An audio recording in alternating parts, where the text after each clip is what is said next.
Hey everybody, today we're going to be going over the advantages and disadvantages of pneumatic impact wrenches versus cordless impact wrenches. Now both of these are very good tools and they can get a lot of work done, but there's no one tool that's going to be perfect for every situation.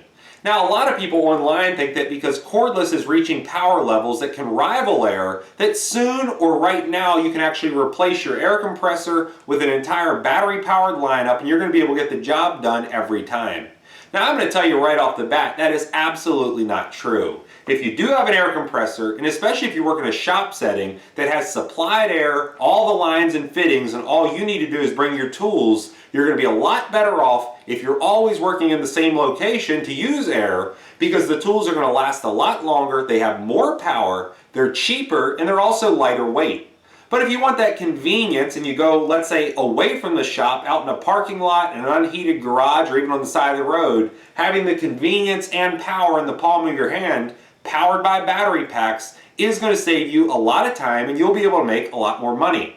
Now ideally you would have both. You would have a cordless as well as a pneumatic. But if you have to pick one, I think this video is really going to help you understand not only the benefits but also the negatives of each of these. Now the main negative of any air tool is the fact that you have to have an adequate air supply to power it. That can run into a lot of money because you have to buy a compressor, have an electrician wire that up for you, pipe in all the lines, put in a regulator, a filter, and in my case an air hose reel. Now that can run into a lot of money that you don't otherwise have to spend, but once you do get your initial setup down, this is going to be a universal power source for every air tool that you get, whether that's an impact, an air ratchet, a cutoff tool, or even sanders. Everything is going to run directly off the air that this compressor produces.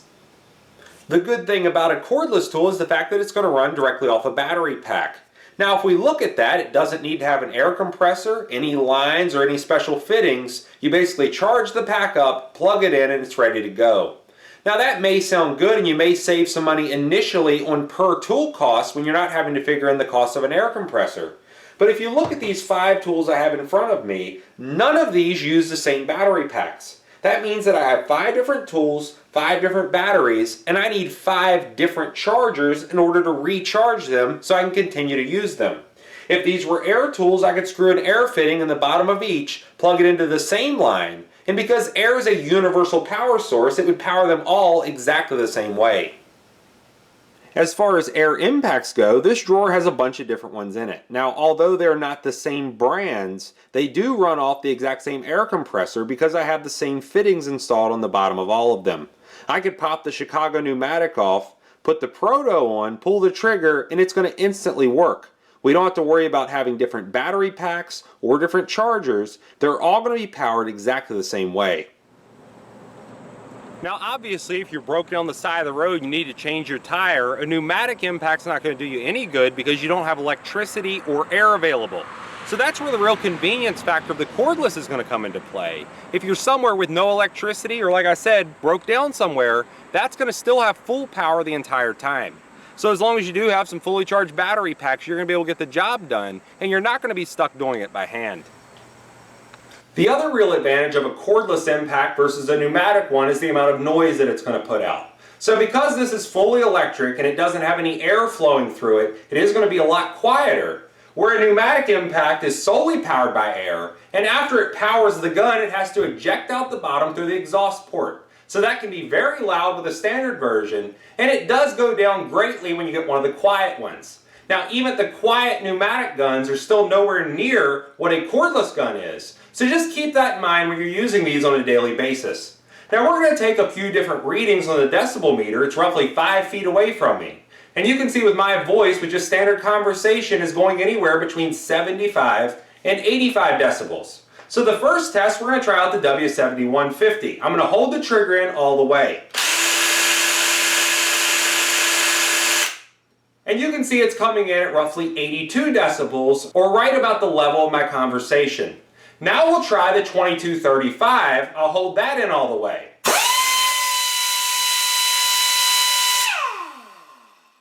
And you can see just how much louder the pneumatic impact is.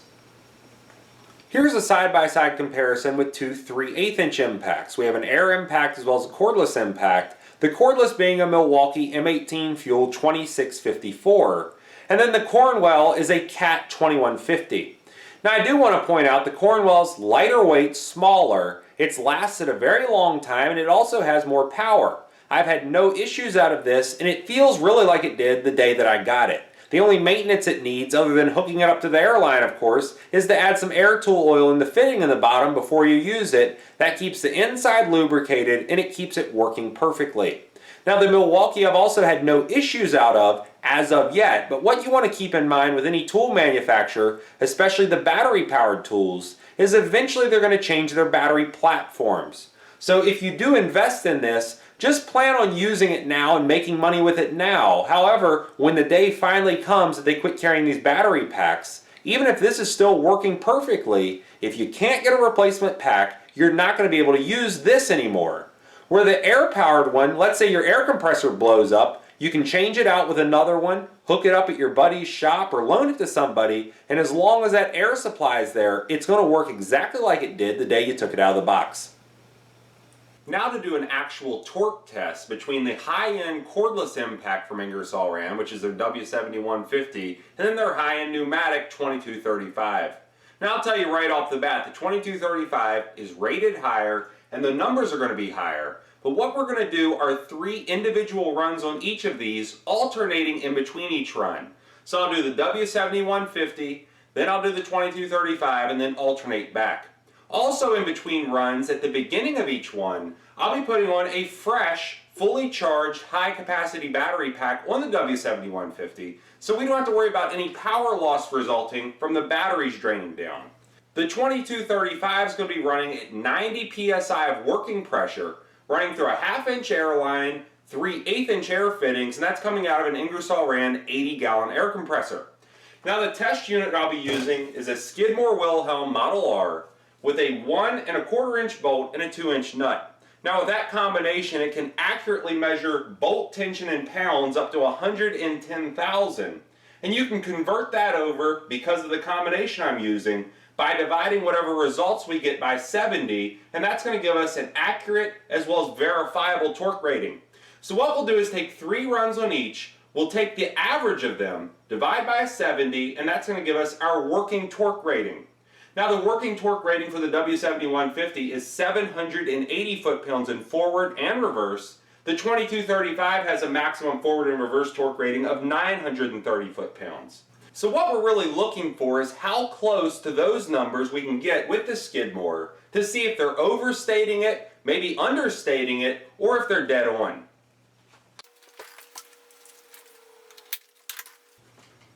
One last thing before I start, what I'll be doing is counting to 15 during each run. So that'll give them the equal amount of time of hammering on the bolt. And also in between each test, I'm going to be cleaning off the lubricant and replacing it with a fresh coating of R-0050 test bolt lube from Skidmore Wilhelm. This is what's designed to be used with this tester. So it's going to make it very fair across the board, and we should get some very accurate numbers.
Okay, we got through all 6 runs on the Skidmore Wilhelm, alternating tools in between each one, and we got very consistent results. The W7150, which is the cordless version, went between 58,000 and 60,000 pounds of bolt tension, with an average of 59,000. You divide that by a factor of 70 because of the nut and bolt combination I used, and it's going to give you a torque rating on this of 843 foot-pounds. Now that's actually 108% of the total that they advertise of 780 foot-pounds, and we beat their numbers by 63 foot-pounds.